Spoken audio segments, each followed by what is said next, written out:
Back to China or back to Africa. What are they mining there?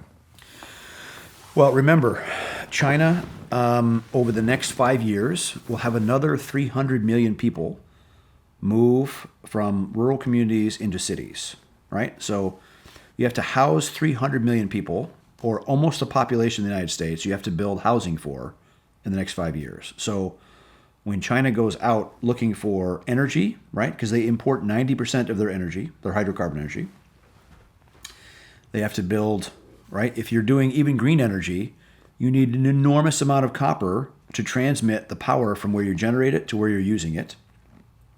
And iron ore for steel, for rebar, for all the things you build a house with.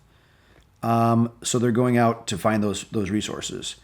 China as a country, as a government, has made a very concerted effort to kind of leapfrog past the internal combustion engine, right? Because it was going to be a cold day in hell before China could build a better car engine than Porsche or Toyota or even a US one, right?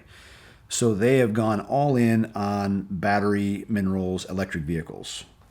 And they have made a very concerted effort to control not just the source of rare earths, right?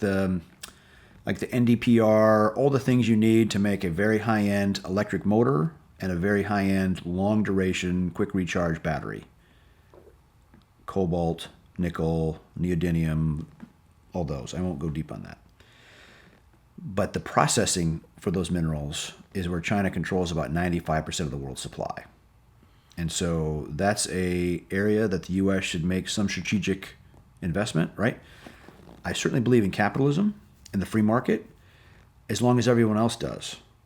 And in the case of China, you have a very state-managed capitalism. They say it's capitalism, socialism with Chinese characteristics. For that matter, capitalism also with Chinese characteristics, because they very much, with government direction, throw hundreds of billions of dollars to target specific industries that they want to be dominant in, to the point of driving out any of their U.S. competitors, which they have done in particularly in battery minerals in that processing. They call them rare earth elements.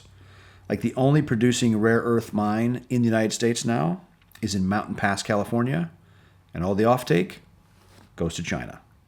No shit. Fact.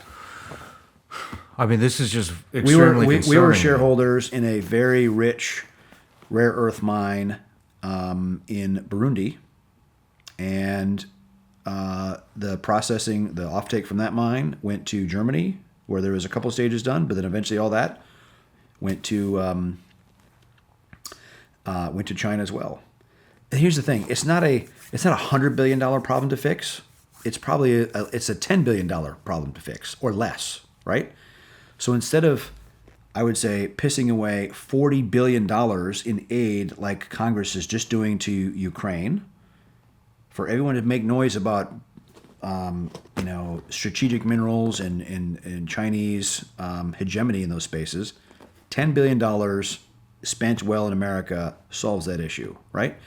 Some of the processing of those rare earths is kind of a nasty, dirty process. Okay, fine.